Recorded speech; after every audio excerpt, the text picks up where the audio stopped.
بسم الله الرحمن الرحيم والذاريات ذروا فالحاملات وقرا فالجاريات يسرا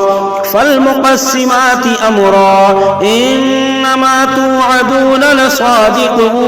وإن الدين لواقع والسماء ذات الحبك إنكم لفي قول مختلف يؤفك عنه من أفك قتل الخراسون الذين هم في غمرة ساهون يسألون أيان يوم الدين يوم هم على النار يفتنون ذوقوا فتنتكم هذا الذي كنتم به تستعجلون إن المتقين في جنات وعيون آخذين ما آتاهم ربهم إنهم كانوا قبل ذلك محسنين كانوا قليلا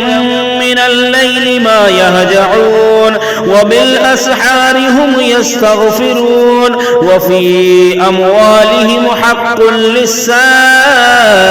والمحروم وفي الأرض آيات للموقنين وفي أنفسكم أفلا تبصرون وفي السماء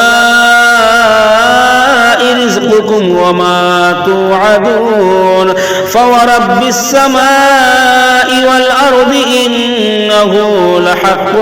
مثل ما أنكم تنطقون هل أتاك حديث ضيف إبراهيم المكرمين إذ دخلوا عليه فقالوا سلاما قال سلام قوم منكرون فراغ إلى أهله فجاء بعجل سمين فقربه إليهم قال ألا تأكلون فأوجس منهم خيفة قالوا لا تخف وبشروه بغلام عليم فأقبلت امرأته في صرة فصكت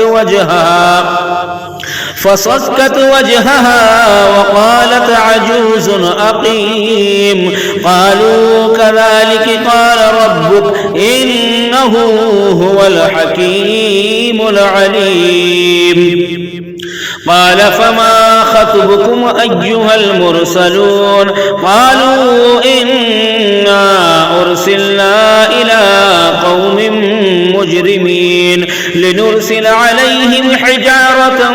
من طين مسومة عند ربك للمسرفين فأخرجنا من كان فيها من المؤمنين فما وجدنا فيها غير بيت من المسلمين وتركنا فيها آية للذين يخافون العذاب الأليم وفي موسى إذ أرسلناه إلى فرعون بسلطان مبين فتولى بركنه وقال ساحر أو مجنون فأخذناه وجنوده فنوذناهم في اليم وهو مليم وفي عاد إذ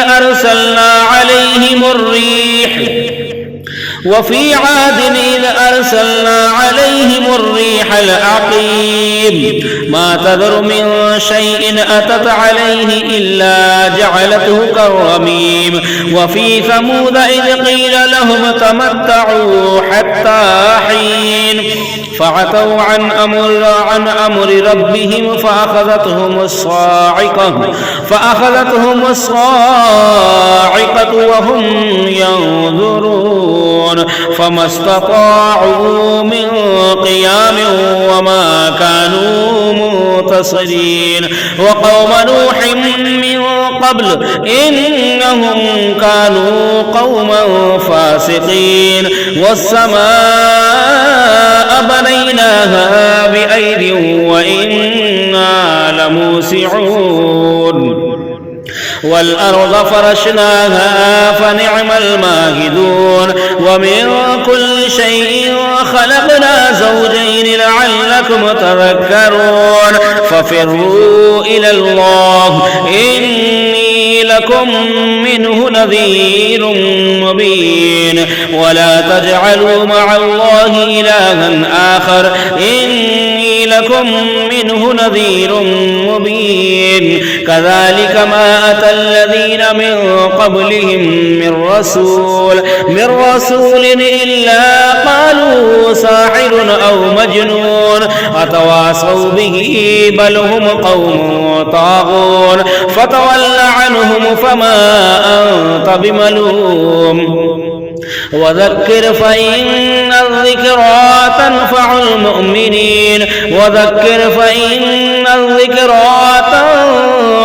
المؤمنين وما خلقت الجن والإنس إلا ليعبدون ما أريد منهم من رزق وما أريد أن يطعمون إن الله هو الرزاق ذو القوة المتين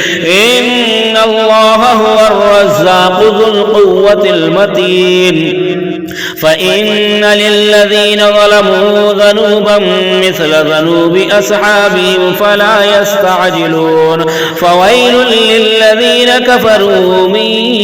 يومهم الذي يوعدون صدق الله العظيم.